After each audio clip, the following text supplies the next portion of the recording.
Gate से study की नई वीडियो में स्वागत है। 15th लेक्चर है ये। इससे पहले 14th में हम गो बैक एंड ARQ कर रहे थे, है ना। तो अभी सेम हम स्लाइडिंग विंडो प्रोटोकॉल को कंटिन्यू करते हैं। ये पहले भी डिस्कस कर रखा था मैंने कि हम क्यूमुलेटिव एक्नॉलेजमेंट भेजते हैं, यानी एक ही बार में हम सीधा जो एक्नॉलेजमेंट चाहिए वो मांग लेते हैं, मगर हम इंडिविजुअली भेज सकते हैं। ये हमने पहले डिस्कस कर लिया था, ठीक है। सपोज से कि हमारे पास यहाँ पे सेंटर विंडो साइज जो है 012 है ना। अब एक एक करके अगर हम इंडिविजुअल एक्नॉलेजमेंट के बेसिस पे देखें तो एक एक्नॉलेजमेंट टाइमर होता है।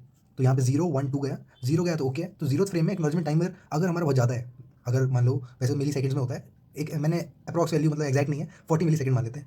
तो इतना ज़्यादा टाइमर भी नहीं होना चाहिए, क्योंकि बाकी और भी तो है आउटस्टैंडिंग फ्रेम्स वेट कर रहे हैं, है ना। तो ज़्यादा होगा तो टाइम वेस्ट हो रहा है, क्योंकि हर बार वो टाइम लगेगा उतना, ठीक है। तो एक्नॉलेजमेंट टाइमर हर एक एक्नॉलेजमेंट को भेजने का टाइम तो 2 मिली सेकेंड रखा, तो कम रखा है हमने, ठीक है। तो 0 गया तो अब 1 को 1 चाहिए हमें, तो एक्नॉलेजमेंट 1 भेजा। फिर विंडो आगे एक स्टेप आगे बढ़ी, एक बिट आगे बढ़ी, फिर 2, फिर 3। इस तरह से एक्नॉलेजमेंट टाइमर हर बार होगा, 2 मिली सेकेंड का वेट करता रहेगा, ठीक है। तो in case of individual acknowledgement, whenever the frame is received to the receiver, the acknowledgement timer will start।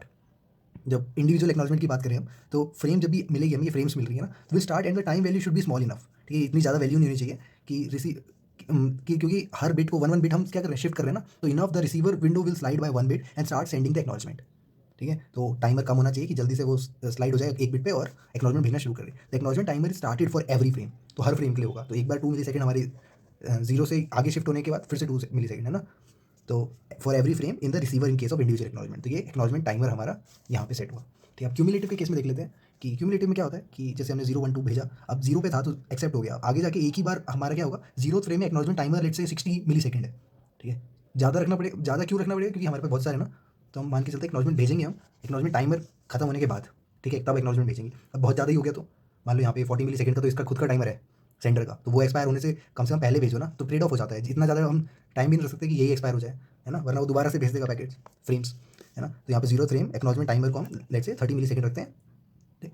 इतना कम भी नहीं रख सकते, मैं तुरंत एक्नॉलेजमेंट कैसे भेजेंगे, पहले पूरे ट्रैवल होने दो फ्रेम्स, है ना। तो 3 पे पहुँच हमारे पास 0 1 2 आ गया। अब ये जैसे ही स्लाइड हुई विंडो 1 बिट 3 पे आई, अब एक्नॉलेजमेंट 3 का, यानी अब 3 से भेजना शुरू करो सेकंड फ्रेम, क्लियर है, सीक्वेंस हमारा आगे बढ़ जाएगा। तो in case of cumulative frequency, once the first frame is received, पहली फ्रेम मिल जाती है to the receiver, the acknowledgement timer will start.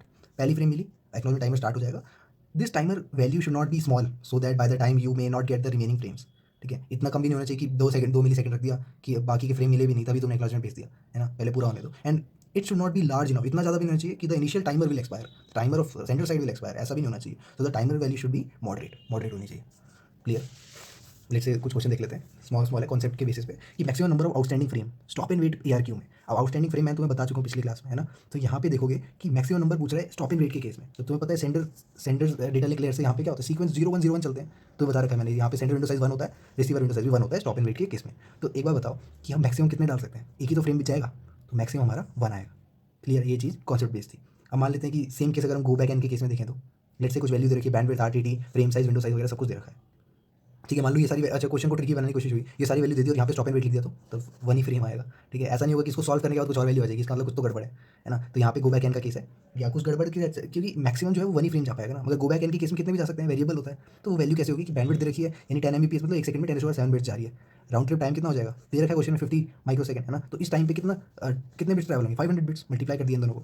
अब ये नंबर ऑफ बिट्स जो हो जाएंगे राउंड ट्रिप टाइम में 500 बिट्स है। क्वेश्चन विंडो साइज क्वेश्चन में पूछे जा रहे हैं, मैक्सिमम आउटस्टैंडिंग फ्रेम, जितनी भी फ्रेम यहाँ पे चढ़ेंगी वो विंडो के साइज पे तो डिपेंड करेगा। तो वो होगा 500 bit upon 25, that is frame का साइज, है ना। तो 20 फ्रेम्स होगी, यही हमारा मैक्सिमम आउटस्टैंडिंग फ्रेम। इससे कम भी हो सकता है, मगर सबसे ज़्यादा मैक्सिमम पूछा गया तो 20 फ्रेम्स, ठीक है। सिमिलरली क्वेश्चन आते हैं नीचे के दोनों देख लो, कि if n is the maximum centre window size, पहले बोल दिया कि n जो है वो मैक्सिमम n फ्रेम्स भेज रहा है, ठीक है। और साथ में बोला है कि and number of packets readily available in buffer आ रहे हैं। मान लो m पैकेट्स हैं और m की वैल्यू n से ज़्यादा है, ये 30 मान लेते हैं, 20 मान लेते हैं, तो maximum number of outstanding frame possible कितने होंगे। भाई तुम कितने भी रखो, कितने भी रेडी स्टेट में रखो, जितना फ्रेम का मैक्सिमम साइज है उतना ही ट्रैवल हो पाएंगे, है ना। तो ऐसा नहीं है कि अब तुमने यहाँ पे बफर का साइज बढ़ा दिया तो पैकेट जो आगे बढ़ जाएंगे, क्योंकि सीक्वेंस हर किसी को सीक्वेंस नंबर मिल रहा है ना। तो N is the answer only. Sir मैं एन जो होता है, एन फ्रेम डिपेंड करता है बैंडविड्थ और RTT पे।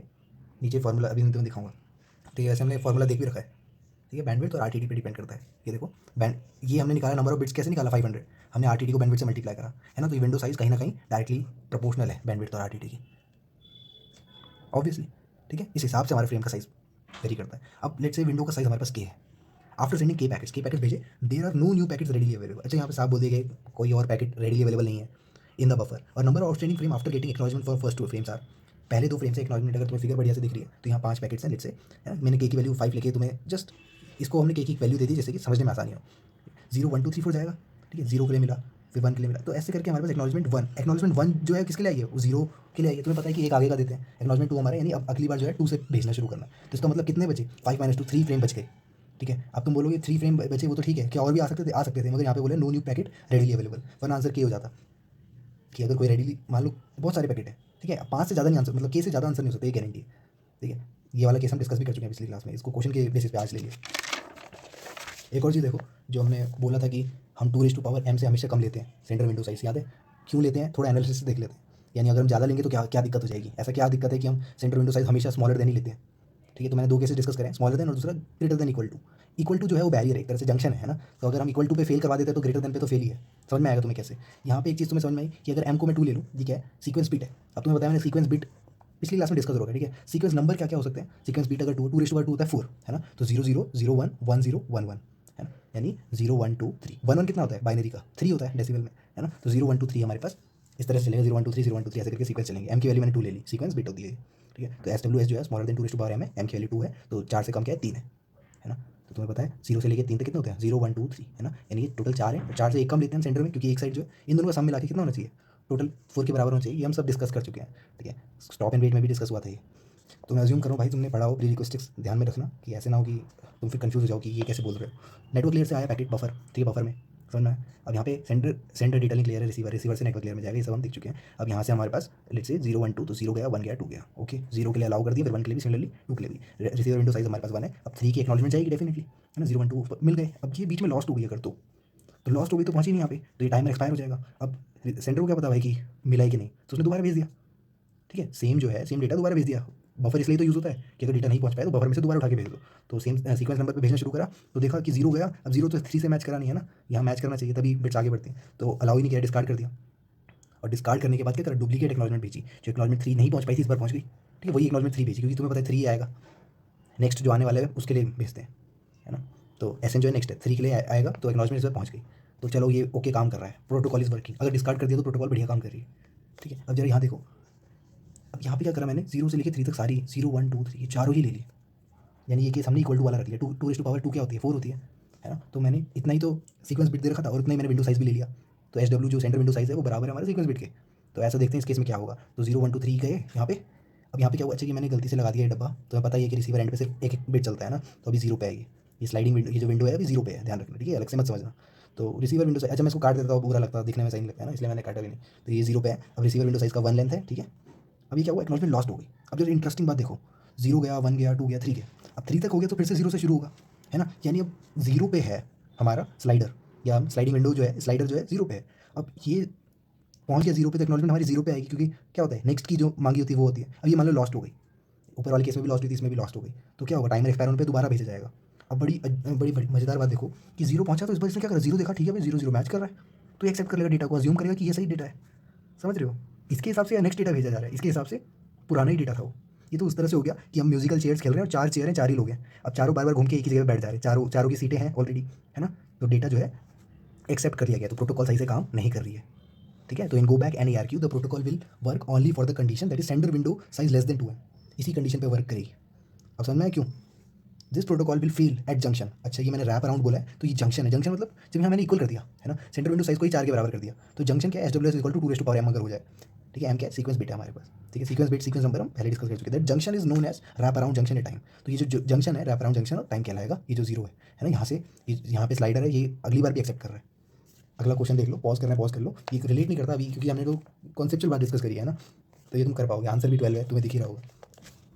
क्वेश्चन पढ़ते हैं, लिंक इज ट्रांसमिट, अच्छा लिख लो कॉपी पे अगर आसपास कोई रफ पेपर है, क्योंकि मैं पेज शिफ्ट करूँगा ना, ये यहाँ पे आंसर है। तो the link has a transmission speed of 10⁻6 bits पर सेकंड, यानी हमारे पास स्पीड दे रखी है, इट यूजेस, अच्छा बिट्स पर सेकंड यानी बैंडविड्थ दे रखी है, ठीक है। It uses data packet of size 1000 bytes. अच्छा बाइट्स को हल्के में मत लेना, बाइट्स मतलब एक बाइट में 8 बिट होती है ना, तो ये बोलना मत। Assume that the acknowledgement is negligible transmission delay. Acknowledgement का तुम्हें चक्कर पता ही है कि हम ट्रांसमिशन डिले क्या होता है, नेगलेक्ट कर देते हैं, मगर क्वेश्चन में दे ही दिया तो अच्छी बात है। और प्रोपोगेशन डिले सेम है डेटा प्रोपोगेशन की, क्योंकि टाइम तो ट्रैवल में सेम ही लगेगा। Also assume processing delay at nodes are negligible, okay, ठीक है, बहुत सारे डिले होते हैं, उनको सबको नेग्लिजिबल कह दिया। The efficiency of stop and wait protocol is 25%, okay, 25% efficiency है। वैल्यू, अच्छा एफिशिएंसी हम डिस्कस कर चुके हैं लेक्चर 11 में, सॉरी 7 में, ठीक है, तो ध्यान रखना थोड़ा वहाँ से। एफिशिएंसी मतलब वही utilisation, link utilisation, the value of one way propagation delay. अच्छा PD पूछा है, मिली सेकंड में। बताओ कितना, 12 आंसर है, कैसे आया, नोट कर लिया आपको डिटेल, ठीक है। जो अंडरलाइन करेंगे इंपॉर्टेंट है, stop and wait protocol use हो रही है, ये सब है। अब देखो बैंडविड्थ हमने दे रखी है, लिंक यूटिलाइजेशन का फॉर्मूला होता है ट्रांसमिशन टाइम या transmission delay upon transmission delay plus plus लिखा है, ठीक है, 2 इंटू प्रोपगेशन डिले, ये हम पहले भी डिस्कस कर चुके हैं। 1 से मल्टीप्लाई क्यों करा, क्योंकि हमें पता है कि स्टॉप एंड वेट में क्या होता है, number of outstanding frames stop and wait ARQ में 1 होती है, ठीक। तो यहाँ पे 25% लिंक यूटिलाइजेशन दे रखा है, यहाँ पे 100 ले लेते हैं, तो इनको रिजॉल्व करके आया कि 3 into transmission time equal to 2 into propagation time. अब ट्रांसमिशन टाइम क्या होता है, data size upon bandwidth. Data का साइज क्या है, 1000 बोला था, अगर बाइट बोला तो बिट्स बनाने के लिए 8 से मल्टीप्लाई करते हैं, और साथ में डिवाइड कर रहे हैं बैंडविड्थ से, तो 10 की पावर 6 से, ठीक है, equal to 2 into PT। PT ही पूछा है, प्रोपगेशन टाइम ही पूछा है, तो 12 मिली सेकंड आ गया, ठीक है। 12 इंटू 10⁻³ आएगा, जो कि मिली सेकंड होता है। था ना सिंपल क्वेश्चन, फॉर्मूला पता होना चाहिए बस। Suppose that the stop and wait, ठीक है, स्टॉप एंड वेट यूज हो रही है, link use on a link with a bit rate of, अच्छा बिट रेट यानी वही अगेन बैंडविड्थ दे रखी है, इस बार 64 kbps दे रखी है, 20 मिली सेकंड, ठीक है। प्रोपगेशन डिले भी दे रखा है। Assume that the transmission time for acknowledgement and processing are negligible.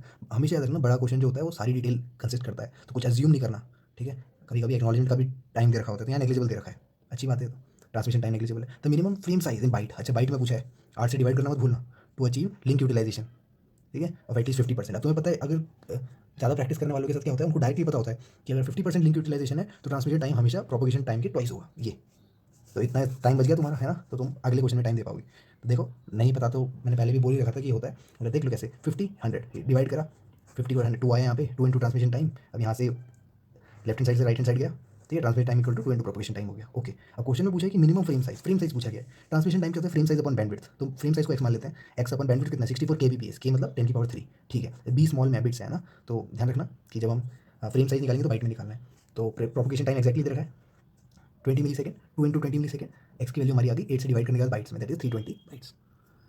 एक नोट है जो कि मैं पहले ही बता चुका हूँ, दोबारा देख लो कि स्टॉप एंड वेट में क्या होता है, एक ही फ्रेम होता है, एक ही फ्रेम ट्रैवल कर रहा होता है, ठीक है। और बैंडविड्थ चाहे कितनी भी हो, बैंडविड्थ का सही से यूटिलाइजेशन नहीं हो पाता है, ये हम ड्रॉबैक देख चुके हैं, है ना। तो इंक्रीज विंडो साइज़ के लिए हमें बैंडविड्थ को इंक्रीज़ करना पड़ेगा, मगर विंडो साइज़ कैसे बड़ा होगा, इसलिए हम गो बैक एन पे आते हैं, है ना। तो यहाँ क्या होगा, बहुत सारे की एक साथ फ्रेम्स चढ़ जाएंगे, है ना। मैंने बताया कि फ्रेम्स आ सकते हैं आराम से, तो ये डिपेंड करता है बैंडविड्थ और RTT राउंड ट्रिप टाइम पे, क्योंकि विंडो साइज़ क्या होता है, bandwidth into round trip time upon frame size. Clear है, चलो आखिरी पेज है, एक और क्वेश्चन है, मज़ेदार क्वेश्चन है, डिटेल बहुत सारी दे रखी है मगर सिंपल कॉन्सेप्ट पे बेस्ड है। Consider network connecting to system located 8000 kilometre apart, ठीक है, ये भी गेट का ही सवाल है, 8000 किलोमीटर अपार्ट है। The bandwidth of the network is this, bandwidth दे रखी है, साफ दे रखी है ना, अंडरलाइन कर दिया, underline. The propagation speed of the media is this, यानी क्या है, स्पीड दे रखी है। जब मीटर पर सेकंड देखते हैं तो समझ में आता है कि हाँ भाई कि स्पीड दे रखी है, ठीक है। Needed to design go back and sliding window protocol लगानी है इस नेटवर्क में। एवरेज पैकेट साइज हमारे पास 10⁻7 बिट्स का है, okay sir. Assume processing delay eight node negligible है, ठीक है।